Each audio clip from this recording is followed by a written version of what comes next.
Okay, I think we're good. Awesome. So, what do you do, or who are you, and what do you do at Big Grove? My name is Catherine. I am the service manager at Big Grove, so that's a salary position. My duties are basically just to manage the floor while service is happening, find ways to get people in our doors, and be cost efficient at the same time. And then, how long have you been at Big Grove? I've been working here for 4 years. Try talking a little louder if you can. I don't know how. And have you enjoyed your time so far? I have. I love working at Big Grove. In your opinion, are there any spaces that you believe could be improved at Big Grove? Yeah, absolutely. One of our biggest things is that we're like 6 years old as a building now, so we have a lot of like capital improvements we could be making around our tap room. So a lot of like cosmetic things, and then also we've shifted from being like a very tiny restaurant to a business that has 4 locations, and we'll have 4 by the end of the year. And we aren't used to operating at like almost like what you would call corporate level. So we've had to make a lot of very, very fast adjustments and figure out how to be very professional in a lot of different areas over a very fast amount of time. So there's a lot of things that we do certain ways, just because we've always done it that way. And we're kind of working on adjusting into like that more, not corporate, but like large scale mindset, so that we can be the most efficient. For sure. So then, as a growing business and becoming at like that bigger scale level, have you previously had any competitors, or are you finding more competitors? And if so, how is Big Grove doing against those competitors? We definitely have competitors. Our competitors we look at mostly kind of out in the to-go beer market. So like one of our biggest goals in the past 5 years was beating Blue Moon sales in the state of Iowa, and having our beer Easy Eddie take over Blue Moon sales, and we have done that. And so our next target is Modelo. That's our big competitor in the market, which sucks because I love Modelo. But that's kind of like our competition. Otherwise, when it comes to having a giant patio and a big brewery for people to come and hang out, we're the only spot. So we haven't really had to deal with competition tap room wise, but definitely out in the market. For sure.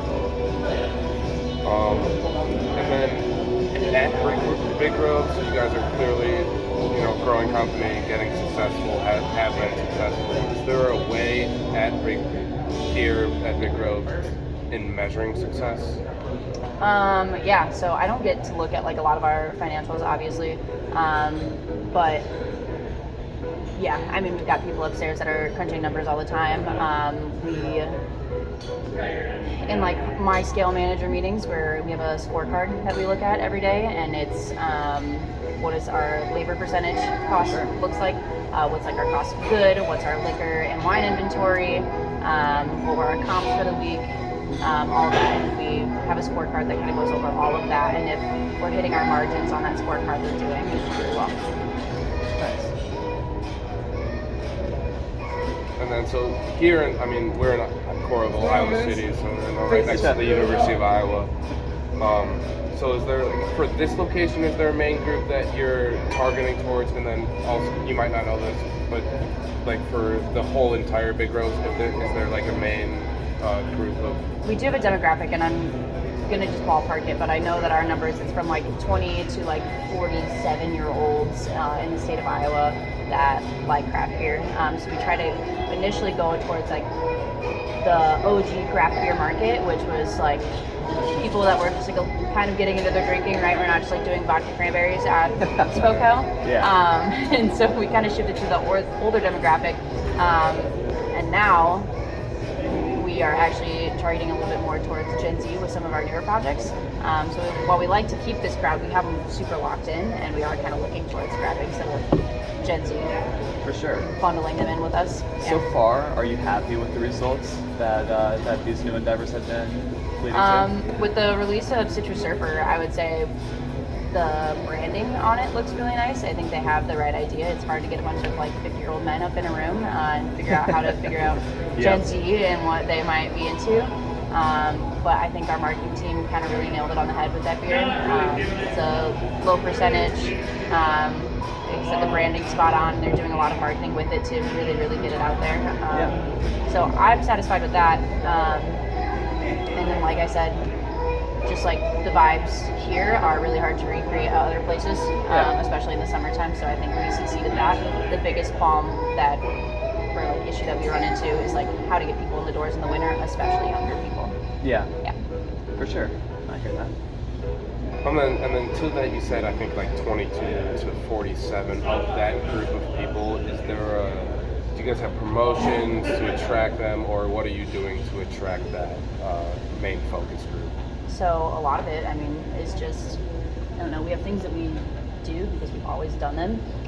We do host like live music events here, but they're geared a little bit towards an older population. Like we're not doing like the Beach Money concert or like, I don't know, we're not as young. Yeah. We do work with Mission Creek Festival a little bit. That kind of makes us a hub for that. But again, I still think that's geared towards an older crowd for sure. It's hard. It's hard to come up with new ways to get younger people in the doors without like reinventing what the craft industry looks like and not being like super true to our roots at the same time. Yeah.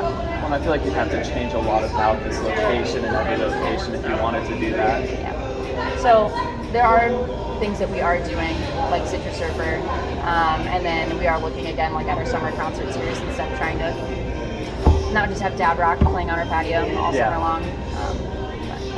For sure. And then of that, again, of that main focus group that you're trying to bring in here, is there, or as far as you know, is there any problem with retention or getting repeat customers? No, I think we're actually really good at getting repeat customers through our door. Usually if they're not repeat customers, that's okay because they're not people that we want. Yeah. We find our matches pretty easily. People that fit the vibe and always come back.